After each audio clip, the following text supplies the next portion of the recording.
Last year we sold our house and we packed all our stuff into storage. So I've loaded up the car, hooked on the camper and decided to go and see this beautiful country of ours.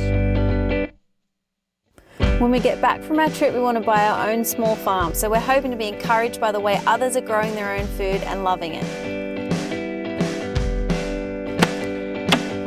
We want to be encouraged by meeting new people and hearing their stories. And to top it all off, we're excited that we've got another little one on the way. So join us on our journey of being rookies on the road to becoming farmers.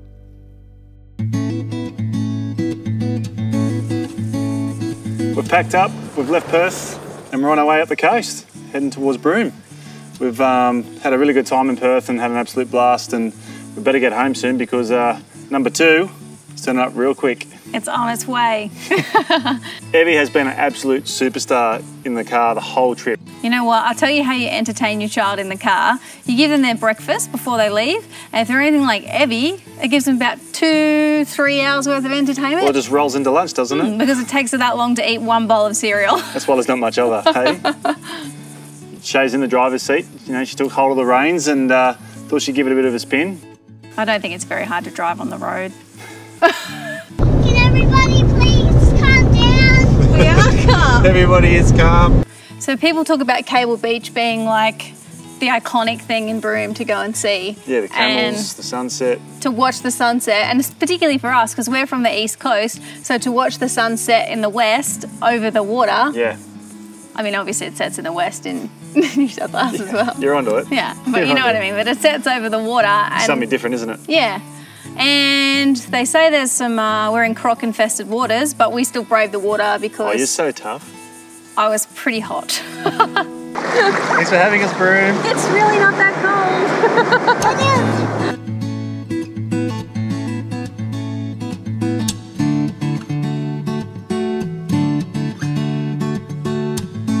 cold. So I was not so keen to tackle the Kimberleys, but we'll show you why it was well worth it. So apparently this is the right time to travel through the Kimberleys. This is what they call the dry season. So when you're in the northern parts of Australia, there's not really like 4 seasons. One, it really pours down. The other one, good to get around. Hey, you like that? I like that.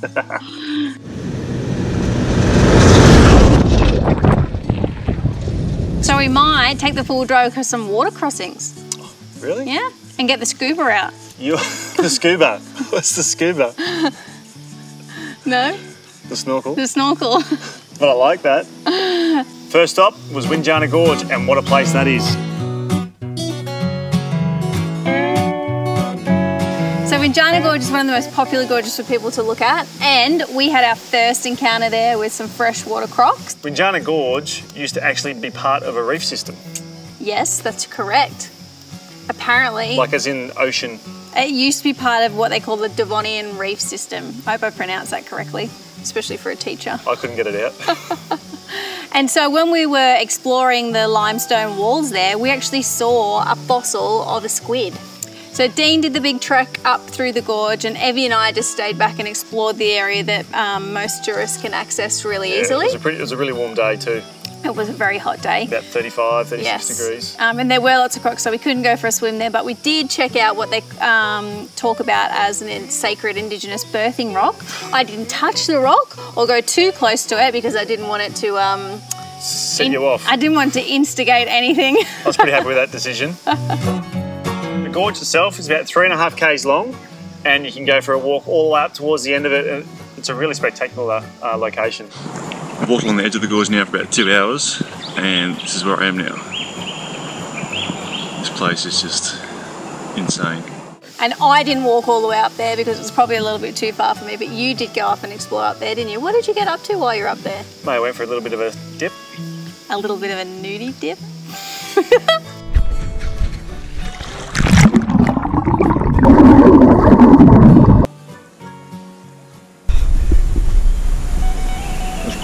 Yeah, I'm blown away, hey. So we set up camp at the Windjana Gorge camping ground, and not far from there is a place called Tunnel Creek. Yeah, literally a stone's throw. There's a few good locations to go and check out close to Windjana. So Tunnel Creek, or the cave that it is the largest cave system in WA. What's it do? It runs through the Devonian Reef that we were talking about. That was at Windjana Gorge. So it's like all So you're actually going through it, under it, in it. So mermaids probably used to swim in there. I'm scared. Why are you scared? I don't like that. Oh my goodness. them. Got our torches with us. Inside the actual tunnel itself, a little while ago, it decided to give way a little bit. So, you know, it's a bit dangerous, a bit sketchy going in there, isn't it? So the roof collapsed a little bit and now there's like a big gaping hole there, which didn't make me nervous at all to walk through there. So we saw some stalactites while we were in there. So they're tight because they hang tight from the ceiling. Ah, and what mites are the other way? Yeah. I might make it to the roof. They might make it to the roof, that's right. So inside the cave you can see crocodiles and bats and frogs. Evie definitely saw a frog. And Emmy made friends with a frog.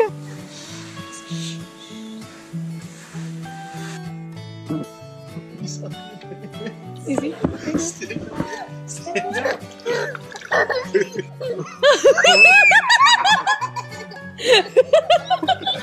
It jumped up her pants and then was like, just wouldn't let it go. Very friendly. Yes, and she thought it was funny. And she was like a mixture between like laughing and crying. She's like, oh, is that funny? Or is that not funny? I think as we were laughing, she's like, oh, it must be funny. She was such a trooper though through the whole I thing. would have been squealing. Bye, Froggy.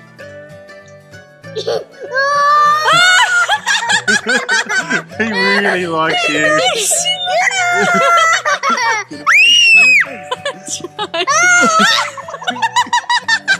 She's cracking up. Up your shoulder. So I actually got some footage of the rocks there as we were coming out of Tunnel Creek and it looks like red marble. I remember I said to you, I was like, give me the camera, I need to get this on camera. It looked just, I don't know, there's nothing really like I had ever seen before. Deep tones of that dark red and like lighter colours and a bit of orange. Yeah, it was just unlike anything I've ever seen before. Old Shay's interior designer just flared up. I know, I was like, can I just cut a slab out of that and just like... No, you can't. Make a splashback out of it or something. Staying there. It's right, it is staying there. Where it Because we're all about sustainability now. Absolutely. So after doing the 700 metre walk all the way through Tunnel Creek, you get to the other side.